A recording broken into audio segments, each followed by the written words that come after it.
Welcome back. So, for starters today, gang, we got a new podcast name. I was just going to say, are we going to address the fact that we're no longer what we were and we're now the Card Shop Boys? Card Shop Guys. Card Shop Mafia. We don't even know our own That name sounds yet. good.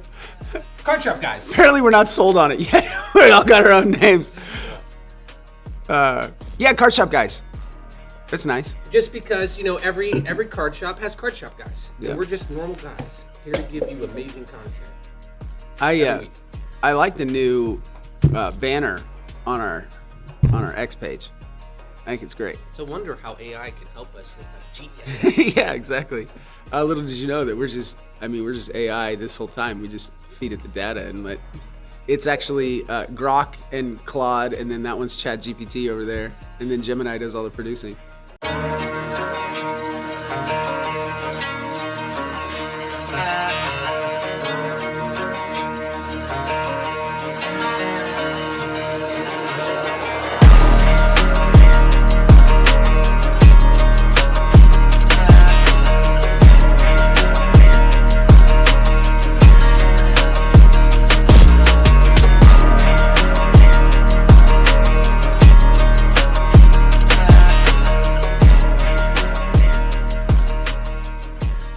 No, in all seriousness, though, we are trying something new. I feel like our old social media account, Minty Gem Trading Cards, got some sort of ban or shadow ban or something Throttled. spammy for bots, because we used to do really high engagement, really high reach, and there was a season there that we started putting up a lot of spammy content, like top 10 market price stuff, and we would promote our live streams on stream, and we did that for like 3 months, like just low quality content that's like a social media no-no, and it just really tanked our engagement and reach, even though we had like 4,000 like organic followers that followed us over a couple years. Yeah. So we kind of threw the baby out with the bathwater, decided to nuke it, start over. And so we're going to start this page from scratch. So follow, share, like, subscribe, follow the notification bell. Do all those things that you should do to help us grow this page.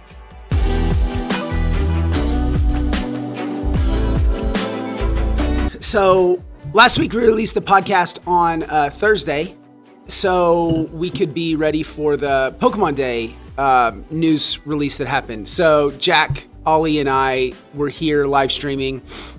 We had the stream up. We were ready to go. We were on Twitch, and apparently the stream didn't reload. And then so we missed like the first 10 minutes of it live, and then It was not me. then their stream went down. Then their stream went down. So anyway, but we caught that news. A couple things that we wanted to be able to communicate. Trav, did you see the cards that they released for the TCG? No, show me. Pull it up. So yeah, I've been under a rock. I was wiped out last week, just sick as a dog. So no, I have not seen it. Have not been following too much, but let's dig into it. so in the Pokemon Day, they streamed this quick.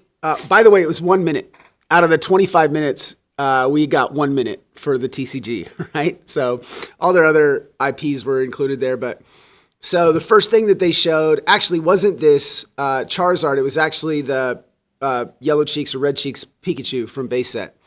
It was in English. This is in German. Now you got the Palkia and the Crystal Lugia from Aquapolis. The Lugia is in Japanese. The Palkia is in Spanish.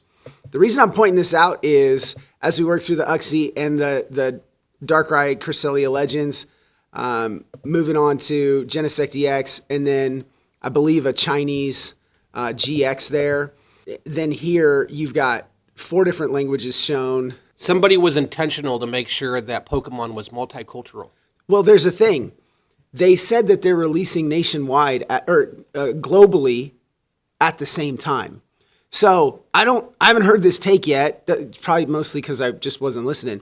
But where I'm coming from with these cards shown this way, they're going to get the 30th stamp. They're going to get reprinted, but they're going to get reprinted in these languages. And Pokemon only has to print one language variant for this set and then release it. Or either one language variant for this subset that's in the set, and they release it in all of these languages when they release the 30th. Now, these last two, Trav the Mew and the Mewtwo, These are things to come. Who knows what they are? Chrome. So this is the new stuff. Yeah, they didn't give much information. They just showed these pictures. Is the new set going to be like the 25th anniversary and the 20th, where they have the classic collection as a subset inside of the normal? There's set? nothing been confirmed, but that would make sense. It would make sense for them to put 30 of these unique cards in there, 20 or what, 30 makes sense because it's their 30th. The 20th, the Generation set, they weren't reprints. They just was called the Radiant Collection.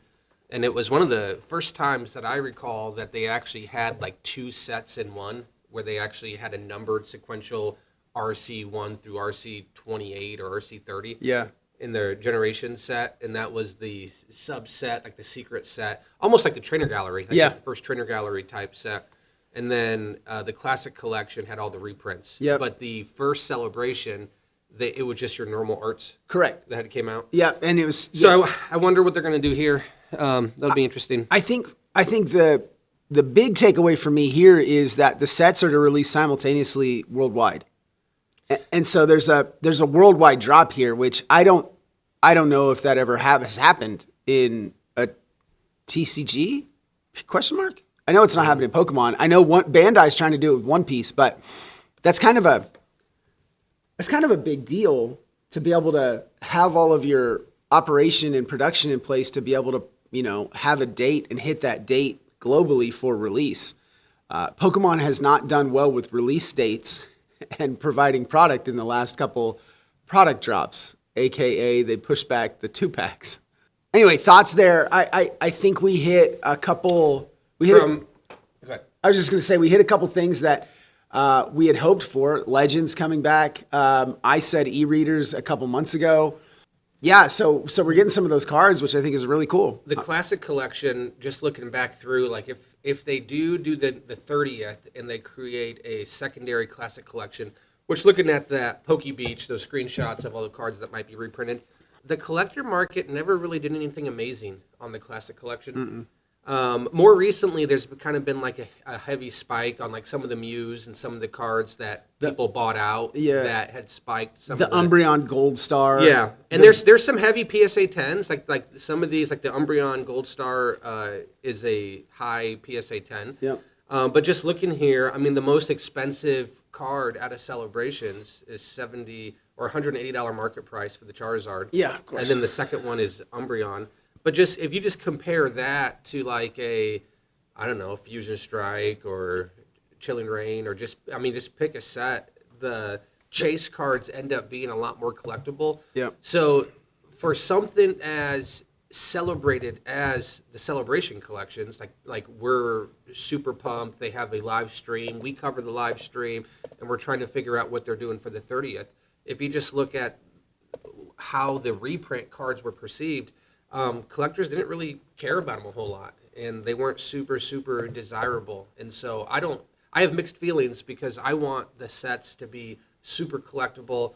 I want it to be a lot of buzz. I want the collectability of the chase to drive the sealed product pricing of a set. Well, I hope they have some unique cards in it outside of we're just reprinting the classics. Well, let's riff on that a little bit. What I feel like from a collectability standpoint, if your average chase card, or if the average of the top 10 is like $30, then you run yourself into a situation where you have an affordability ability in today's environment, that your set is pretty affordable and people can get, once again, I'm projecting, but a Aquapolis Crystal Lugia, like that feels like a good thing if it's not a $400 card. Looking back at Generations, the top chase there is $146, and that's a Charizard, the Mega Charizard EX.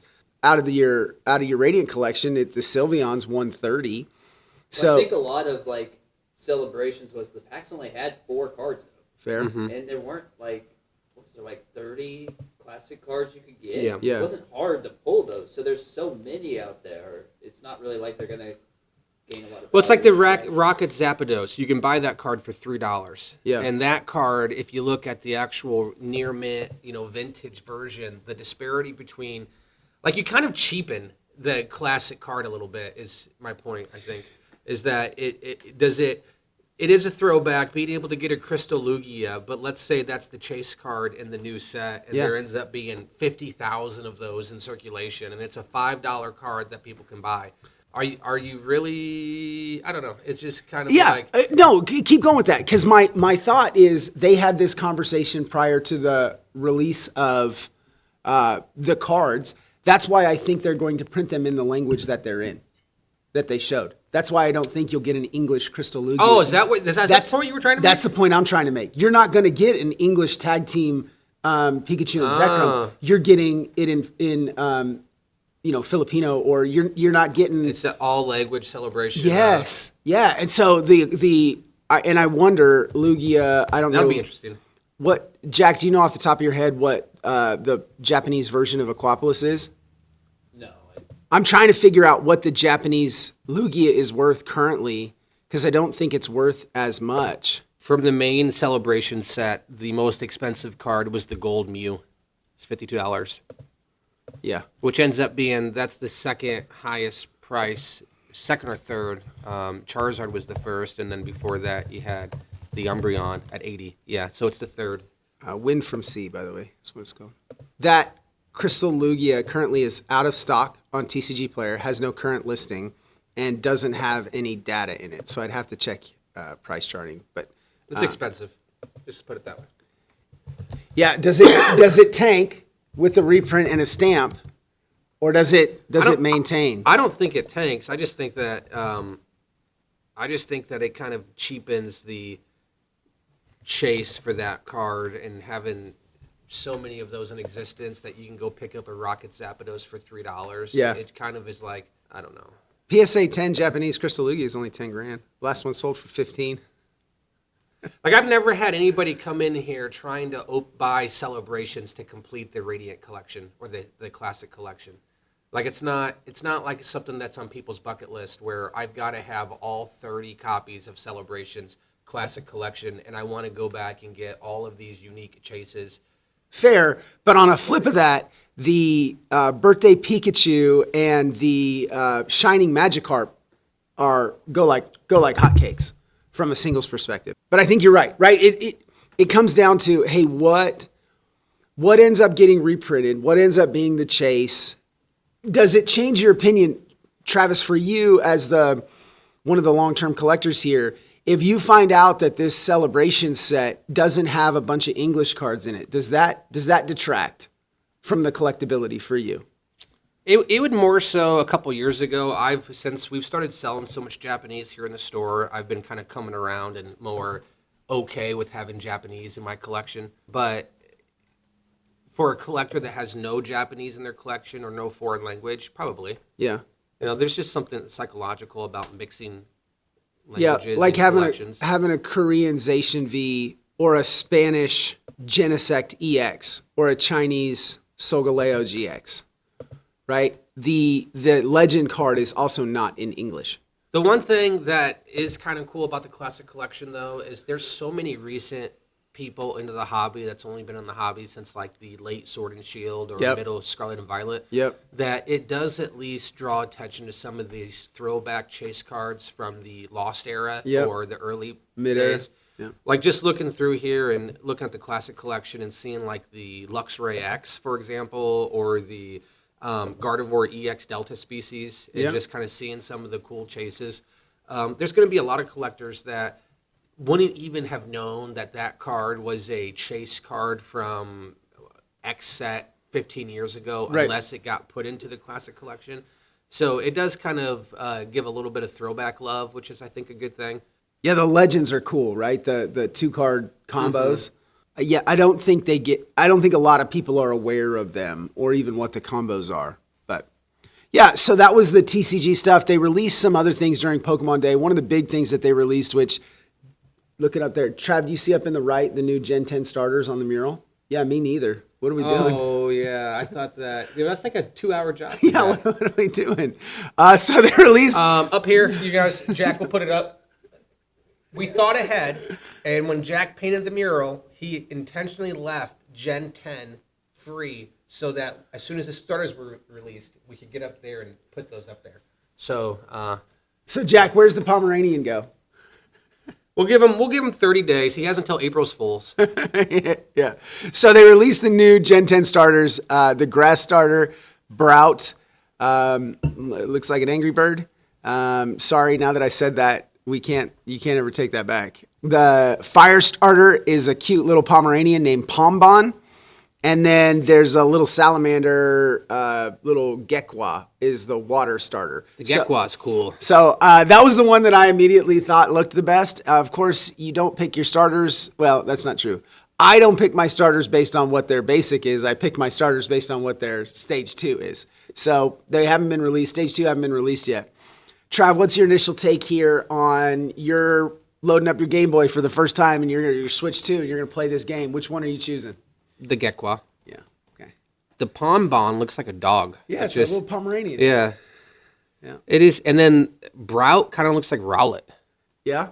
Yeah. Someone pointed out, they went real deep. The Pombon with the little red on the tip of its fur there is reminiscent of like a calligraphy brush. The Brout kind of looks like he's a sumo wrestler, and I don't remember what this. Oh, and then the Gekwa with the way the eyes are shaped is like a geisha, which all three of those are traditional Japanese occupations. So that was an interesting take I saw.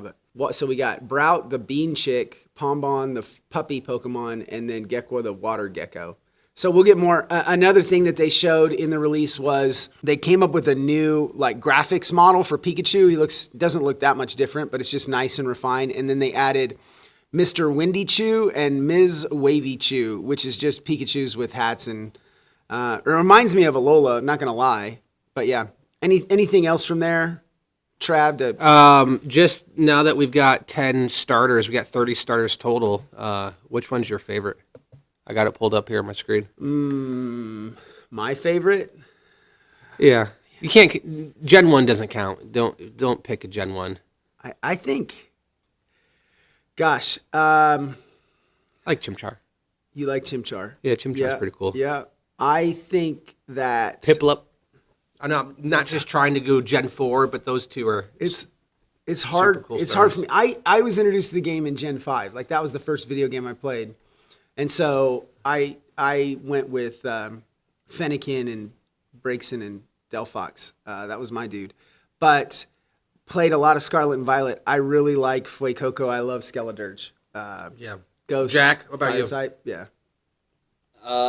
It's hard not to rock with Greninja. Yeah. Do you think they'll ever do a set or a generation that comes out that doesn't have your typical grass, fire, or water starter? Yeah. Personal opinion, I don't think in a mainline set. No, I think they'll just stick with it. I don't think they'll vary. One of the things that they've done in the past is they make them dual spec when they hit their, stage 1 or stage 2. So like Skeledirge is ghost and fire. Your homie is fire and fighting, right? So that's how they've done some of that. But Pokemon releases other games.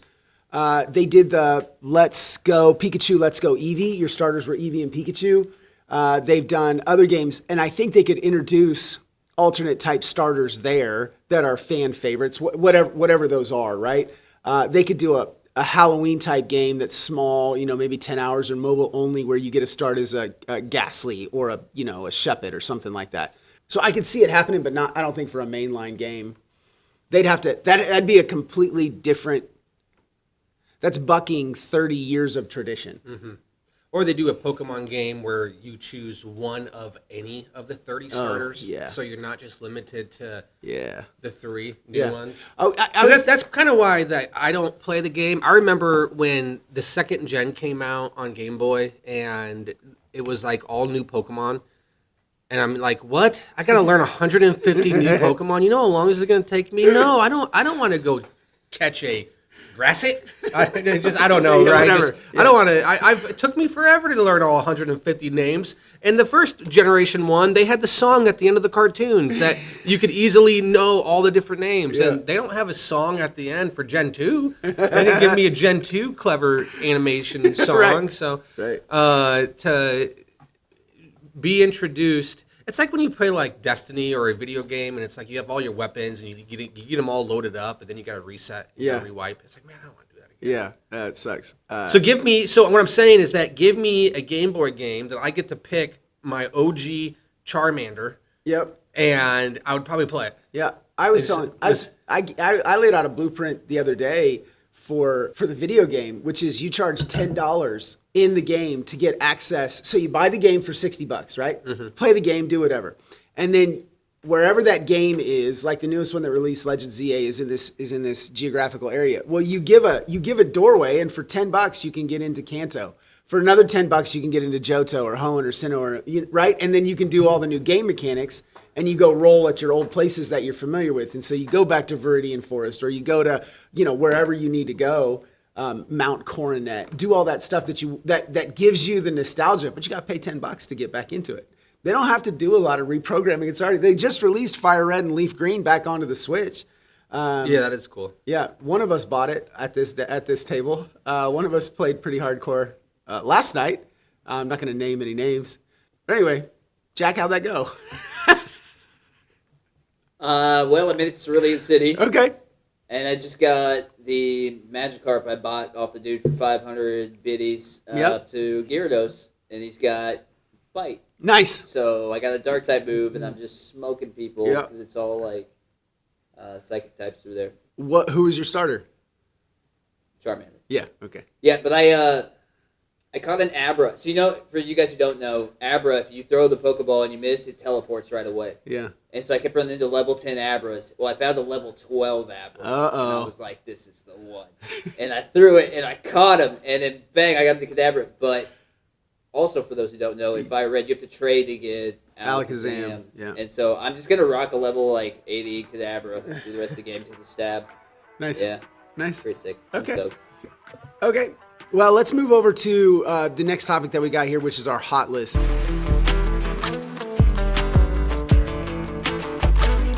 So once again, as a reminder, dear listener, dear viewer, is we have a bunch of data. And in that data, we have a bunch of different ways to slice and dice it.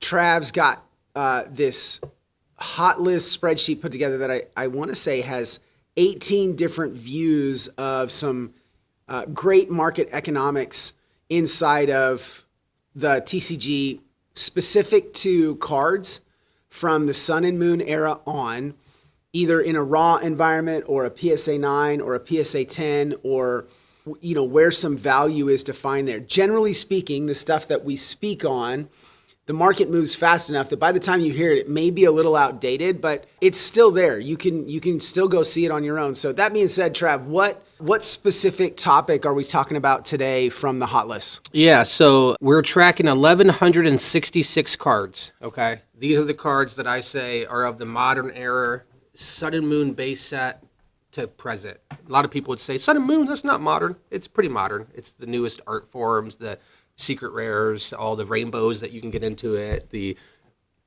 alt arts came out at the Sun and Moon era. So pretty much the modern way of how we collect Sun and Moon to current. And so it's a big number of cards. These are all like the illustration rares, the SIRs, the ones that are collectible. And why I track these cards, or these are the cards that as a card shop, we try to keep these in stock. So we have a trade wall, awesome trade wall, love it, very proud of it.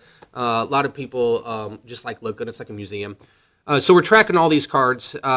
Today, I wanted to talk about, we had a segment a few weeks ago about arbitrage opportunity for getting a raw card, paying money to get it graded, and sending it off to get graded, and it coming back a PSA 10. Yeah. And how much of it, from an investment standpoint and a come up on your money, how much you win on a PSA 10. And so this segment's going to be a little similar, but instead of PSA 10, we're going to talk about, well, are there cards that you can actually make money on if they come back a 9? Yeah. And so we want to talk about same 1,166 cards, but how many of them can actually you earn money if they come back as a 9? And the total bucket of cards is a lot smaller. There's only 66 cards. I think I have that number right. There's only 66 cards where you can actually make at least a penny more than the price of the raw card. Then you add $25 in there to get it graded. And that this doesn't include shipping. I'm just saying $25 to get it graded. If you were to sell that card as a PSA 9, would you still at least recover your grading cost, yes or no? And so most of the time, when a card comes back a PSA 9, it's pretty much a raw card. You might as well just break it and sell it raw. And A lot of times here in the shop, we do that because we will sell a raw copy faster than a PSA 9 copy. Yeah. So if you've got a bunch of PSA 9s that you had, more times than not, there's a higher percentage of collectors that are still want to get their hands on the raw copy than the PSA 9 copy version. And so if it's just about trying to sell the card, sometimes we crack open 9s to sell here in the shop, only because a 9 is the exact same price as the raw card. Unless you're one of these 66 cards that are of the Sun and Moon and era. So Josh, why don't you pick one? We're not going to go in any sort of order. We're just going to pick ones that kind of speak to us. So Josh, go ahead and lead us off on one that you think is unique. The EVGX Sun and Moon promo SM233. Okay, yep. So this is a promo card. It's affectionately referred to as the Derpy EV, right? So this is the Derpy EV. Came in a box, near mint on market price on TCG Player is $84, and we've got it in the spreadsheet around 80. Yep, so we're right there. The graded market value for that card is almost $160. So without the $25 fee, you're doubling your money. You add the $25 fee in there, you're net 55-ish bucks up, $50 up. So, and this is so just to repaint the picture of what we're talking about. This is if you were an investor, a collector, a speculator, somebody that wanted to buy raw, send it in, hope that you're going to win big. Even if this card comes back a 9, you're still up $50.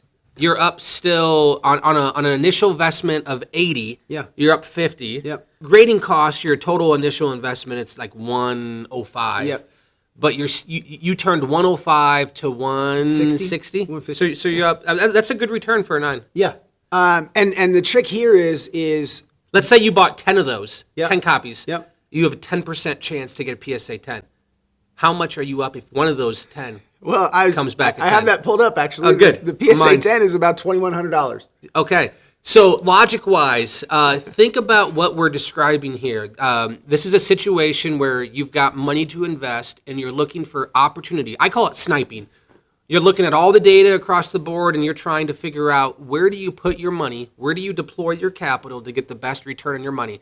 And a lot of times people might think about, well, let me just search for the cards, like the segment we did a few weeks ago, that's like the best return on money if it gets a 10. Right. Well, one way from a conservative standpoint, think about it as, well, let's look at the cards where you can't lose even Yeah. if you get a 9. Yep. So protect your downside. To protect your downside, you're buying this EV. Even if it comes back a 9, you win.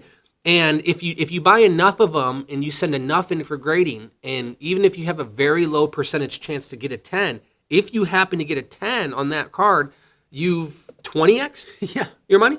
Well, you went from 105 to $2,100. Yeah. So the EV That doesn't suck. Yeah, doesn't suck at all. Yeah. No, it's a promo. Those are very hard to get into 10. We talked about that on a previous segment. Yeah, we did a bit too. They just came out with a new tin, the Mega Charizard X and Mega Charizard Y tins, and in those tins they actually just have the card in a piece of cardboard with little 90-degree cut corners, and they put the card in there. So the only way to get it out is to actually either bend the cardboard or bend the card itself. Okay, so let's look at another one. This one, it may have moved. Let's go to modern, and let's talk the Mega Charizard X from Phantasmal Flames. Okay. Our price is a couple days outdated, so it may not be trued up, but it should be pretty close. Raw plus shipping is $520 is what I show for Phantasmal, Okay. the Mega Charizard, and a PSA 9's market was $743. So if anything moves substantially, it would be the PSA 9 with a lot more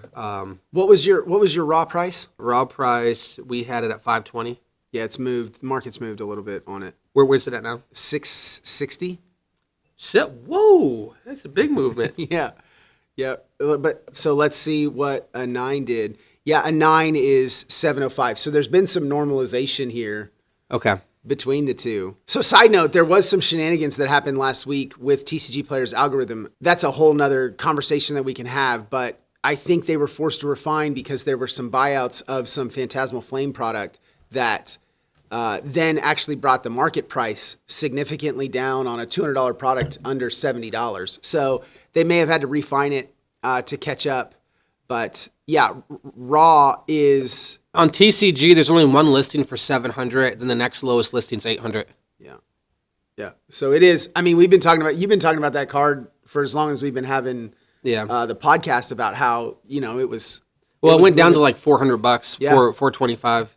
and it's been moving up ever since. Yeah. What about the Rainbow Rare Gengar VMAX? How do you feel about that one from Fusion Strike? Which row Oh, is that? it's sorry, no, the alt art. The alt art from VMAX. Sorry, it is row. Where did I just have it? 14 on 12. Sorry, I was on 12. I see. So good. The hit from Fusion. You were talking about Fusion before. Current market is, it says it's 740. You can actually get one for 725. And then, what's the data say the PSA 9 is? PSA 9 is 773. Yeah. So you still win. Once again, you still win on the 9. It's not significant, but you're still winning. And the reason why this segment I think is important is you don't go out there to collect 9s. Nobody really wants to submit a card for a 9. This example is looking at all the cards, all the data to pick the cards that you preserve your capital in the event that you happen to get a 9. So can you at least take all the advantage of the upside? The upside is the 10. You're going for the 10. You're trying to flip near mint cards, get them graded, have them come back a 10. But in the event that it does come back a 9, can you recover your money or even be slightly up? And there are cards where, not many, like I said, of the 1,160 cards that we track, only about 60 does it actually make sense to where a 9 is a little bit slightly more, where you're at least recovering your grading cost. If it ends up being something where a 9 is selling for raw, then you're basically out your grading cost. Yep. And then you gotta sell a slab and a 9, which is a little bit harder. I mean, you're probably not going to Facebook Marketplace a 9 for an obscure illustration rare or Right. SIRS fast as the raw copy. So you might as well just sell it raw. But yeah, super, super interesting, provoking school of thought here. Let's do one more. Brilliant Stars Charizard V. What a good Showing 238 for raw and 322 Yeah, that's in a 9. That's a pretty good spread. I mean, if the data is, there's been our data is about a week old. I should have updated it before the show, but I didn't think that there'd be a whole lot of movement in market. But it, go to show how volatile this market is and how it ebbs and flows on a dime. I mean, it just changes. Last sold on a 9 for March 1 was 298 and March 1 was 320. So 310 for a raw card of about, what the data say, because I think it's close. Yeah, 240-ish. I'm seeing PSA 9 sales ranging from 267, 281, 300. So the actual average is 280. Okay. So it's about the same. Yep. But you're at least recovering your graded cost of $25. Yeah. Which doesn't happen. So just to show the opposite being true of, again, we're not saying that this is something that you should like be super excited that you made $5. These are just the cards that you can recover your money total because you're going for that 10 again. So you're preserving your capital. Compare that to maybe some of ones where you're making just huge losses. Let's see here. I'll show you in a good one of what you don't want to have happen. I mean, just more modern stuff. I mean, let's a Blaziken from Destined Rivals, the illustration rare. Yeah. A cool art. I mean, I love that art style. You've got raw for the illustration rare Blaziken. $10 raw. Yep. Be $25 for grading, so you'd be in it for $35. And then if that card comes back in a 9, I'm showing graded markets like 22 For the, which one in the 9? for the Blaziken Yep. from Destined Rivals. What number is it? 192? Got it. 9 is $20. So on this card, an illustration rare, if an illustration rare comes back a 9, you haven't even recovered your grading cost. Yeah. So a lot of times when you talk about setting a card in for grading, in addition to taking, 120 days for you to get the card back. A lot of market movement can happen in that time. But there's so many cards where you actually lose money. You have to get a 10 for that to be the wise choice. And so the heart of this segment is that, well, listen, there are some cards like the Gengar, like the Charizard V, like the first one that you did was the Eevee from Sun and Moon, the promo, that not only can you actually make money on a 9, but your worst downside if you get a 9 is that you're selling it for what you paid. Yeah. So really, I mean, sometimes just talking, I don't know why we don't do this. Why don't we just go take $50,000, be hated by everybody, and buy all the near mints on all the 9s or the raw cards? For every 10 raw copies near mint that we would buy, there would probably be 1 or 2 that might have a chance for a 10. Yep. And then at that point, you're just hoping for the sympathy 10. Yeah. Send right. in 4 or 5, they all come back 9s, except for you get that one lone straggler 10. And that's the one that you 10 extra money on.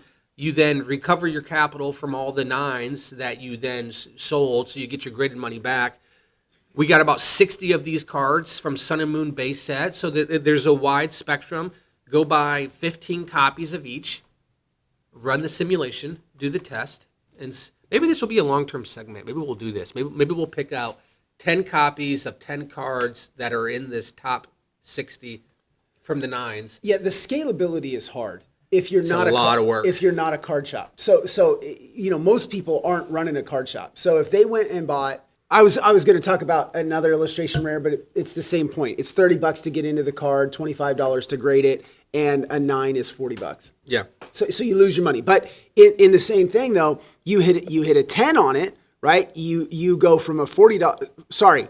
Yeah, well, with the Blaziken, you go from a $10 card to a $100 card.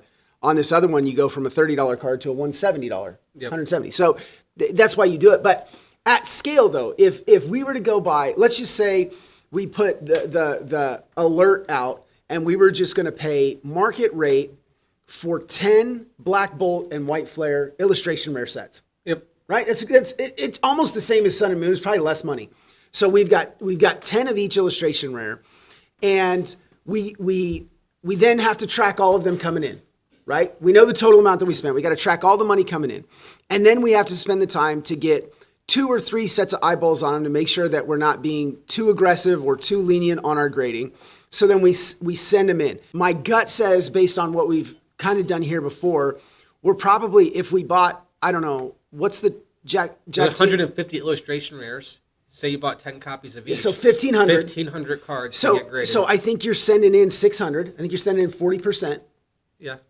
Or maybe 30. Yeah, because you're going to look at them. You're not going to send all of them in. Right. But you need as many opportunities to get your hands on a 10. Right. So you buy as many copies with the goal that over the long term, you're going to be able to recover your money invested on selling the raw copies back raw.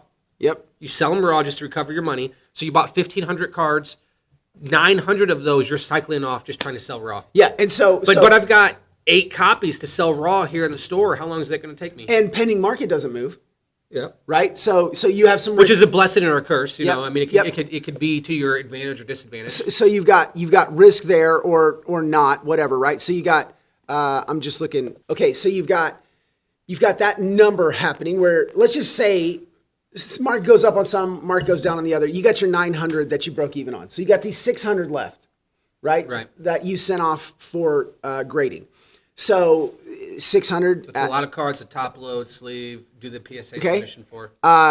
So not only are you out the capital for that, you're out another 15 grand to PSA. Now we get into things that we can't control, right? Do you send one 600 card submission, Travis? No. Okay. Do you send two? If you, 300? my experience, whenever you get over 50 cards, if you're doing big submissions, it's so risky because if you get a bad grader or somebody that's just Sixes. rapid, Sixes. yeah, Sixes. I mean, he's just rubber stamping them.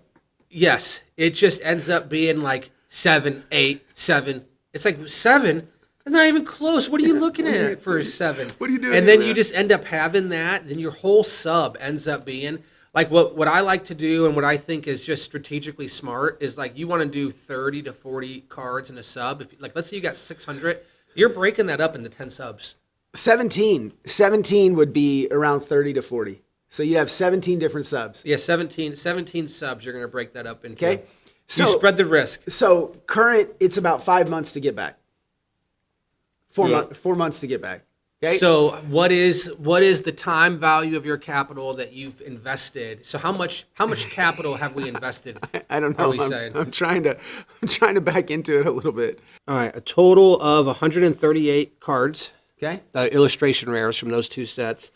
Sum of market price is $1,825. So you're out 18 grand.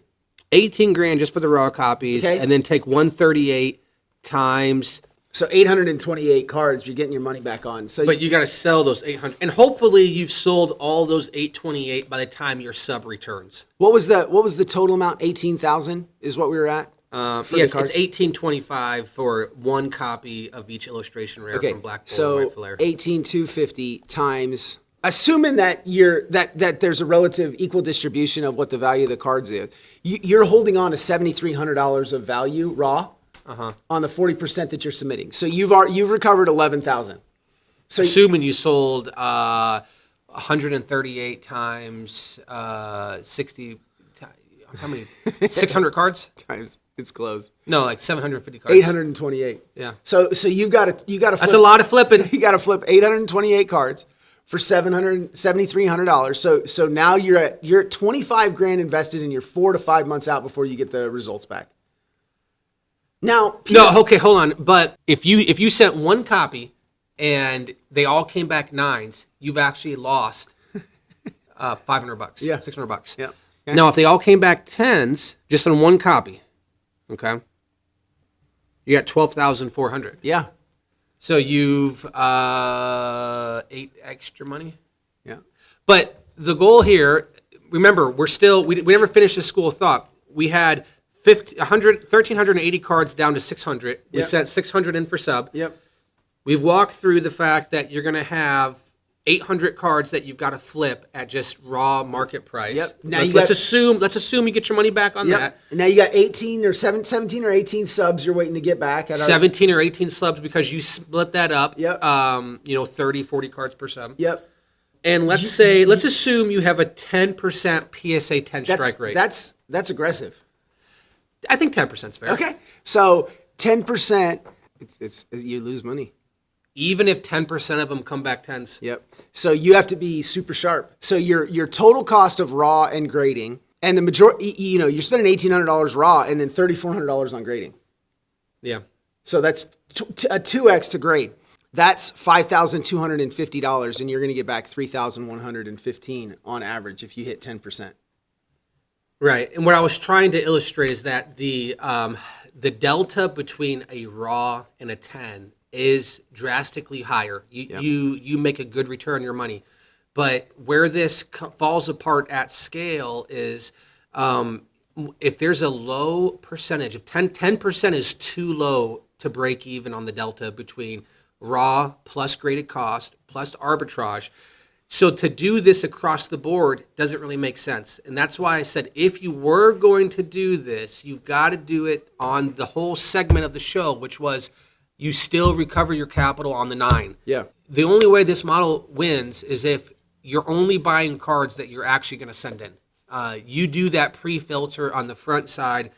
You're at card shows. You're looking at all the chases. You're buying the cards to grade. And I'm sure there's probably a lot of people that actually do this, and they actually probably do pretty well. A solo entrepreneur, very little overhead. This is how they make their money. The money's there to be made. It really is. But just for it to be like business shattering money where I can put $100,000 a month into this model, the scale's not there. I hate to tell you. It's just, it ain't going to work out at that level. So conversely, if you grabbed, out of the Hot List 11, if you grabbed the top 20 cards and you took out all of the cards raw that are over $1,000, your total sum to buy that is $5,236.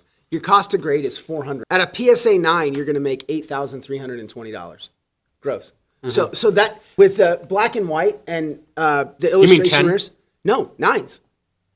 At PSA 9s, because these were the cards out of the hot list that show the best arbitrage. Oh, there, yeah. right? You're almost up $2,600 on you're almost up 50% if you know the right cards to go grade.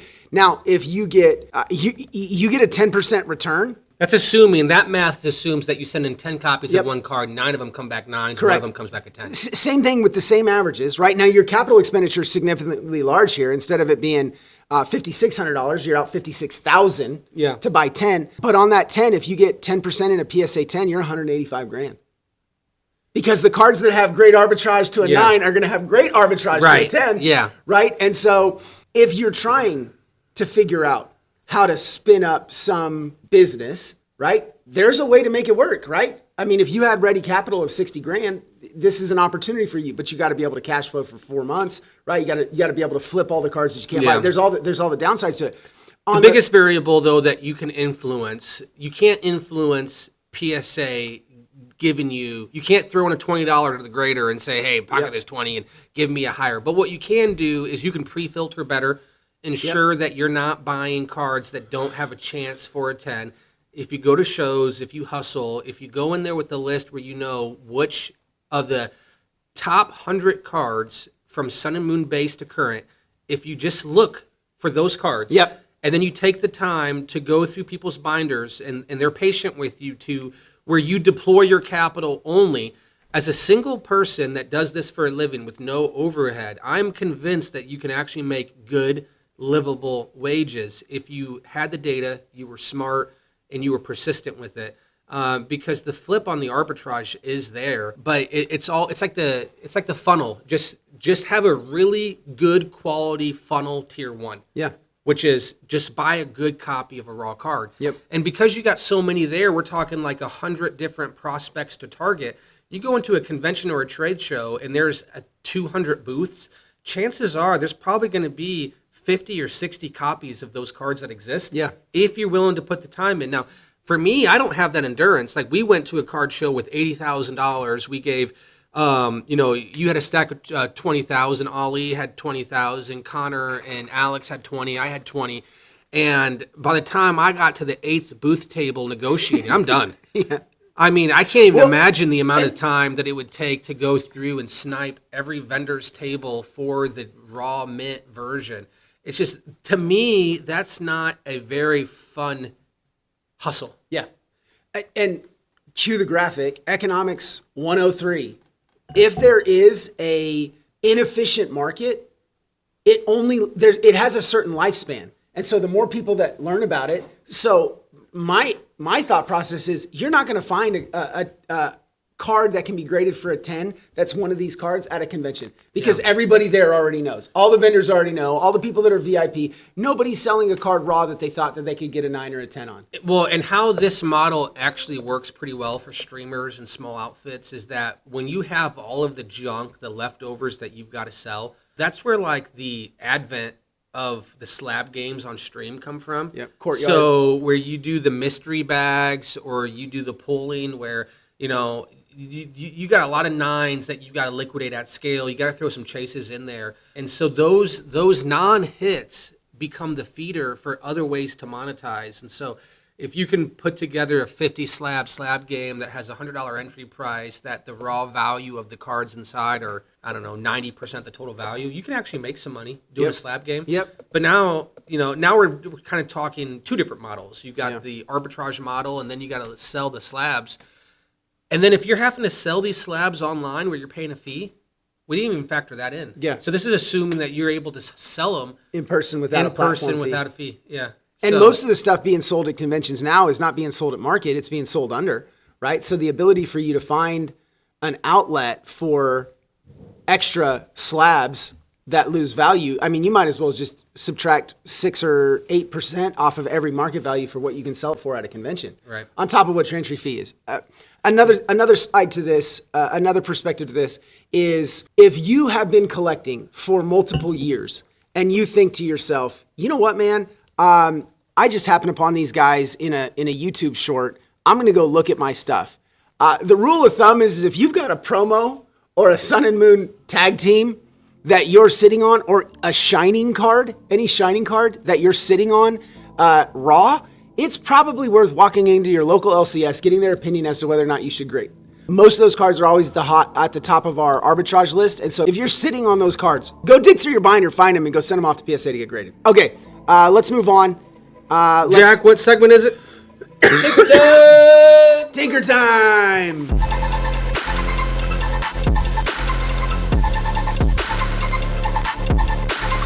All right.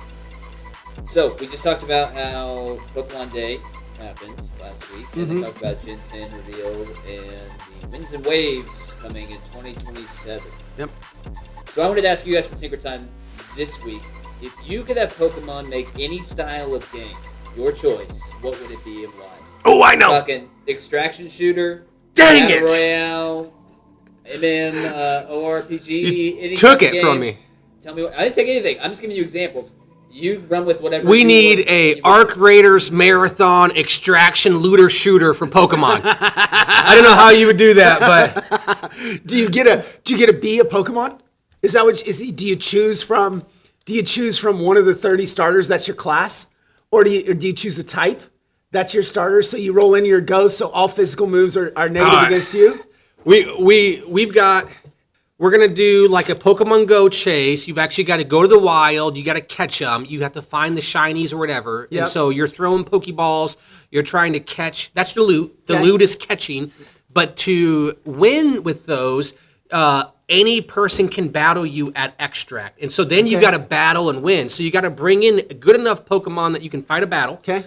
But once your Pokemon are knocked out, you lose those Pokemon to battle. Okay. So the goal is to collect. The goal is to go out there and find. And so there might be a shiny Lugia out there that's a 50 level that you found, but you got to get them out. But if you know that Pokemon spawns on this map, I'm going to sit here at the extract with the strength of, whatever. Groudon. Yeah, Whatever, and so right? now you've got to get those Pokemon out, and not only might you lose that shiny Pokemon, but you could also lose the Pokemon that you brought to battle with. Okay. Say it's the same concept, right? like it. I like Same it. concept, just with Pokemon. Yeah. I would run around capturing everything inside of. freaking camper. Rat. No, I don't camp the extracts. I am an OG World of Warcraft stan. I am a huge nerd. I played a ton of it. I still think, even though I haven't booted the game up probably in 7 years, I probably have a character that is in played time older than your oldest child. And I think I might have a character that's older than both of your oldest children put together, Travis. So Yeah, explain to us what you've done with your life. exactly right. How to Your know? biggest accomplishment Yeah. is a 7-year-old World of Warcraft account in real time. So loved World of Warcraft. Got out of it at some point. Got back in it, but I would love to be able to see the opportunity for us to get in a gaming environment. Let's just use the three of us. I know that you love whatever, and so you've got your 6 fire types, you've got your 6 dark types, right? I've got my 6 fire, whatever, right? And all of a sudden, it's an event, and Groudon is fighting Kyogre, and Rayquaza's there, and we've got to figure it out, and then all of a sudden, we get to the point where we can all capture one of them. We already decided who was getting what, and then they mega evolve, and we can't do it on our own. Got to go get more people. And one of the things that attracted me to World of Warcraft was you had at one point 40 individuals trying to accomplish one task online. And so massively having a world event, like going all the way back to the beginning of MMOs like EverQuest, having 350 people trying to destroy an Eternatus or whatever, I think would be so cool. Pokemon Go allows you to battle with, 10 or 12 or 15. I mean, give me the 200-person battle where you have to fight Arceus or Palkia or Dialga or whatever. And it's like, it makes the news. All these nerds got together at 4 p.m. They all woke up at 4 a.m. Central Standard Time, set their alarms, and gathered on this server to go destroy whatever, this existential threat in Sinnoh or, I don't care. But I think that would be fantastic. I think due to the nature of massive multiplayer online games, though, that the nostalgia would draw in a bunch of older people, but the staying power isn't there because you got to put in a ton of time. I don't think it would work. Extraction shooter? Bro, that's hot right now. No, I only said it because it's so hot. It is so hot right now. There's a little quote for you from Mugatu. But I think you're right. I think it have enough staying power.